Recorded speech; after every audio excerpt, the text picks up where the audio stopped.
this is how many men there are, at least today, on this planet. Each of these marbles represents 100,000 men. There are roughly 4 billion of us. Almost all of us, women and men, will play a sport at some point in time. Very few of us will ever make it to the pinnacle. Just how difficult is it to make it to the top? Let's start with the global game, the more literal version of football.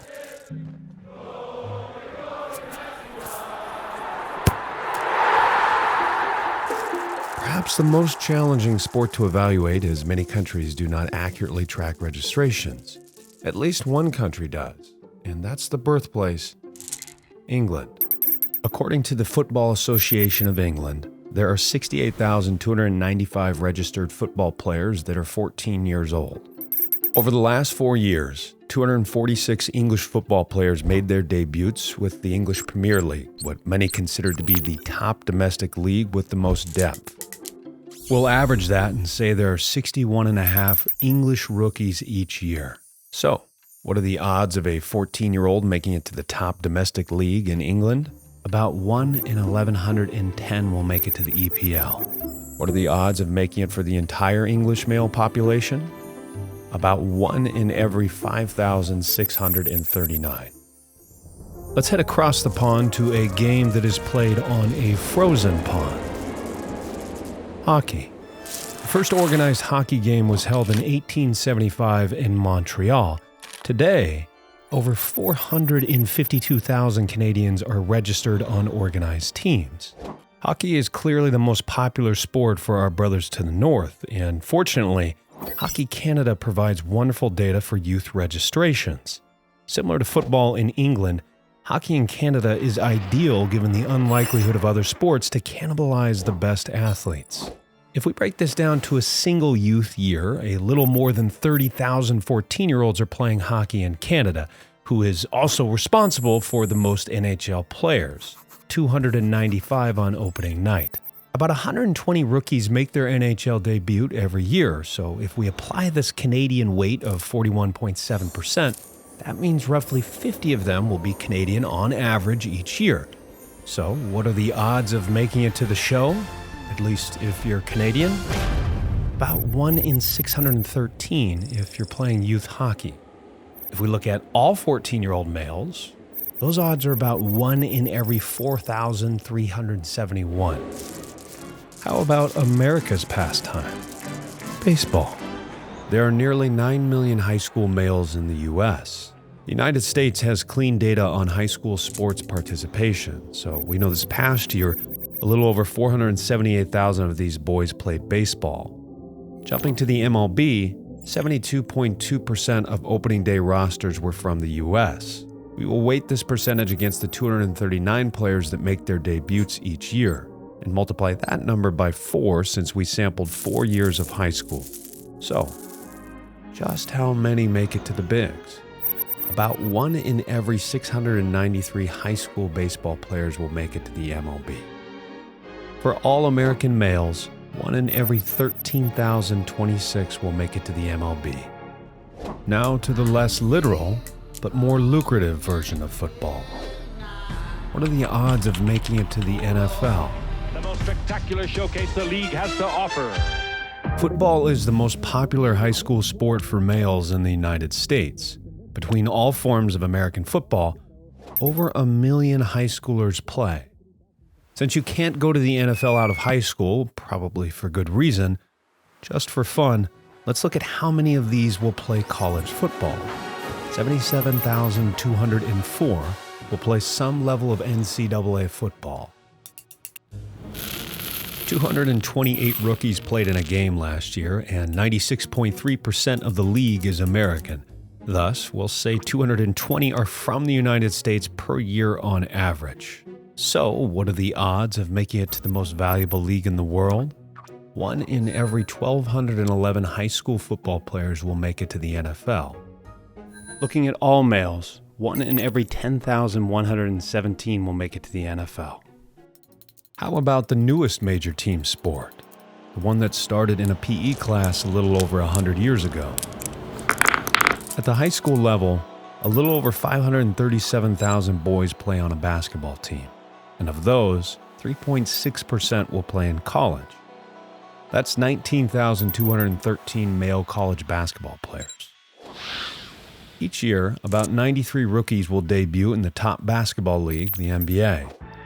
On average, 71 of them will be Americans. So, how difficult is it to make it to the NBA? 1 in every 1,880 high school basketball players will make it to the NBA. For all males, 1 in every 31,450 will play in the NBA. Looking at all our sports, basketball appears to be the most challenging to make it to the top. There is much to be learned from all of these games, but I believe we can learn perhaps the most from this last one, at least sociologically, and I want to show you why. And by the way, I put a lot of time, energy, and research into these videos, so if you're enjoying it, I'd really appreciate if you'd subscribe. To understand this, let's head back to the beginning. The year is 1890, and exactly 1 person is playing basketball. In fact, 1 is even aware of it, because he invented it. By 1898, the game has caught on a little bit, at least locally. The first professional league is formed, the NBL.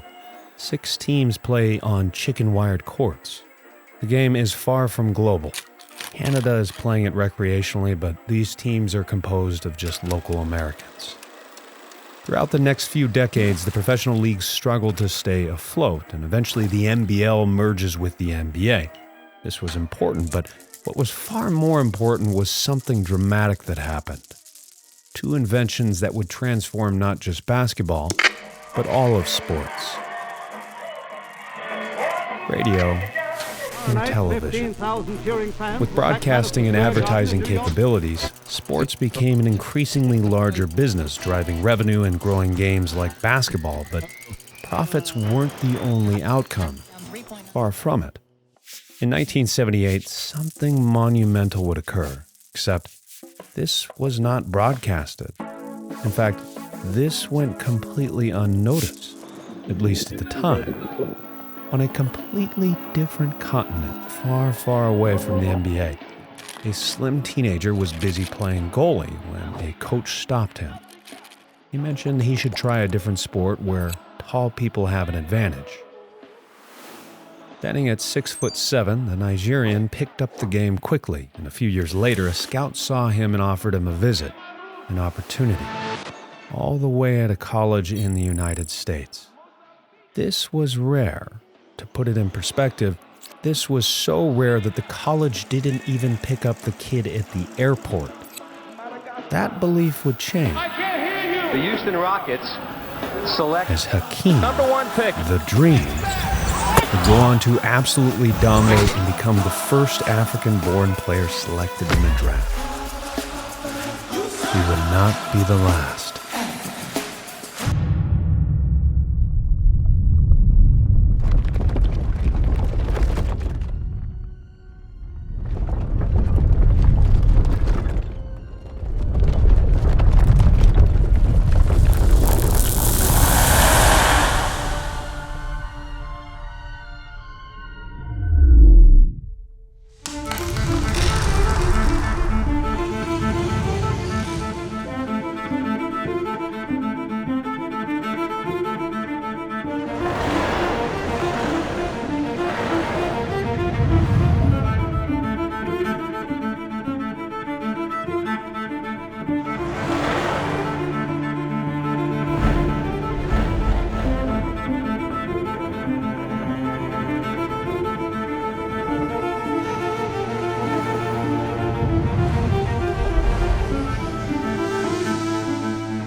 Welcome to Regal Cinemas.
And the whole thing started with a couple of peach baskets. This is Solomon Alabi.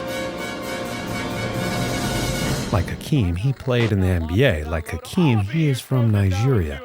And like Hakeem, he is tall.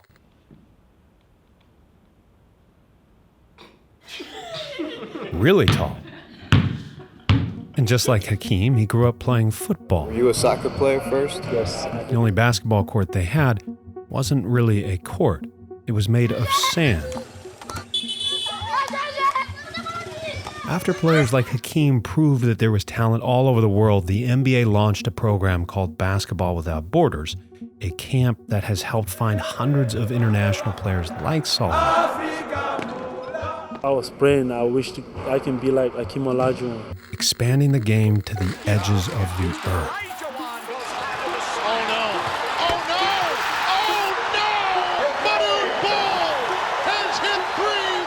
Trailblazers select Arvydas Sabonis of the Soviet Union. Rick Smits of Maryland. Dikembe Mutombo from Georgetown University. Michael Olowokandi. Dirk Nowitzki from Würzburg, Germany. Luol Deng from Giannis Antetokounmpo. Joel Embiid. Nikola Jokic. Luka Doncic. With the first pick in the 2023 NBA Draft, the San Antonio Spurs select Victor Wembanyama from Nanterre, France. However, one might notice something interesting when looking at NBA players that grew up outside of North America. They are largely tall. NBA tall, solo tall. Just look at the top 30 players that weren't born in North America last year. Only one, Luka Doncic, was a guard, and he's 6'7", far from the traditional guard. Furthermore, for the top 32 point guards last year, 29 were from the United States and 2 were from Canada. Only one grew up in a different country, Luka. Why aren't we seeing more solos at shorter positions? What's convenient about height is how straightforward of a measurement it is. And this is where basketball is both unique and extremely telling on the sports sociology front. You know height is important for the game of basketball. You probably don't know just how important it is. Let's take a look. Let's look at this positionally. We'll start with the tallest position, center, where the average NBA starter is 6'10" or taller without shoes. How rare is this? Well, using US CDC data, about 1 in every 111,425 males are this height or taller. To visualize this, if we were to fill college football's largest stadium, the Big House, there would be about 1 NBA center on average in attendance. For someone like Solo, the odds are even more staggering. Only 1 in roughly 3 million US males are this height or taller. A couple notes. The US is taller than the average world height, and importantly, this is barefoot CDC measured height, not someone's self-reported height. Believe it or not, we tend to exaggerate this. At least, males do. We'll look at each position per 100,000 males. At our next position, power forward, where the average barefoot height ranges from 6'7" to 6'10" for our starters, you'd expect to see about 51 or 52 men per 100,000. At small forward, you would see about 411 males between 6'5" and 6'7". Moving to shooting guard, where the average NBA height was 6'3" to 6'4", you would expect to see 2,240 men this height. And what about our final position? Point guard. This is Rob. I played with Rob in college. Rob is a D1 point guard. He is very good, 5'10". He's taller than the average American male. But in basketball, he is one of many. The average NBA point guard was 6'2" without shoes, and since a 5'10" guy can't exactly apply to be a power forward or center, that means Rob is competing with, well, over 97% of the population. Of the 100,000 on attendance at the Big House, 97,295 of them would be competing for one position. So if you're a 6'2" or shorter high school hoops player in the US, about 1 in every 9,206 of you will make it to the NBA. The margin for making it to the NBA is razor thin at any position. The margin for making it as a point guard is thinner, nearing the getting struck by lightning odds. Thinner. This explains something that is often wrongfully discussed. Why are there so many good guards? Or rather, why are there so few good centers? There's Jokic and Embiid, a sharp cliff, then a few solid players. Then the Mariana Trench. And then everybody else. Despite a male population of 4 billion, there are so few that fit the center mold, we find a small sample size, which often leads to an increase in variance. But this doesn't explain why we don't see more international guards in the NBA. Clearly, there are far more people in the world than there are in the US. Where are they? Here's something to think about.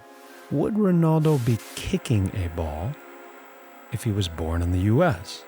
Would Kyrie and Fox still be point guards if they were born in Brazil? Probably not. The more average athletes, at least in terms of height, are choosing their cultural sports. For most of the world, that sport is football.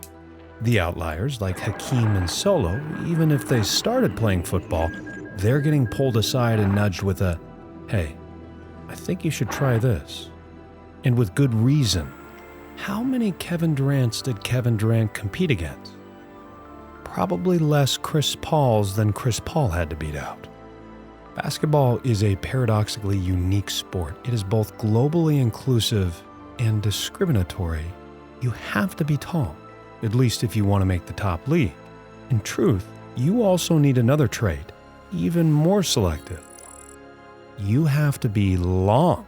If height is the first measurement an NBA scout is concerned with, the second is a player's wings. The average male has a wingspan that is about 1 to 2% longer than their height, depending on your source. The average NBA player, their wingspan is 6.3% longer than their height. For reference, my wingspan ratio is normal. I am 6'2" without shoes. My wingspan is 6'3". John Wall was the #1 selection in Solomon's draft. However, his wingspan is 6'9¼ meaning he plays more like a 6'6" regular human. This is a crucial distinction. This need for length withers our pool of potential down even further. You can just see it in certain players. Guys that get more deflections or just kind of dunk easier than the rest of us. Their height is hidden in plain sight. So, what can we learn from all this? Well, undeniably, some sports are more competitive, at least the odds of making it to the top.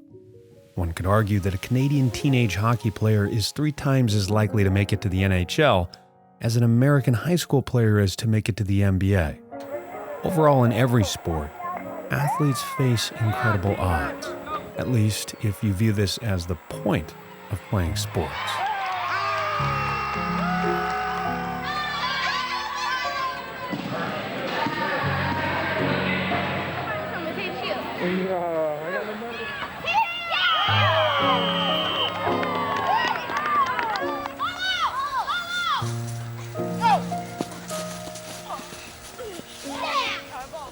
Growing up, my safe place was filled with dreams of playing at the highest level, and I idolized those that did. In a roundabout way, many of us are tricked into believing that this is Eden, being that one marble that is the marvel. But this is a mirage. While we can love watching and playing sports, we all run out of talent in some way at some point in time. That is not a character defect. The pinnacle is not the point. The odds are only against you if you view it that way.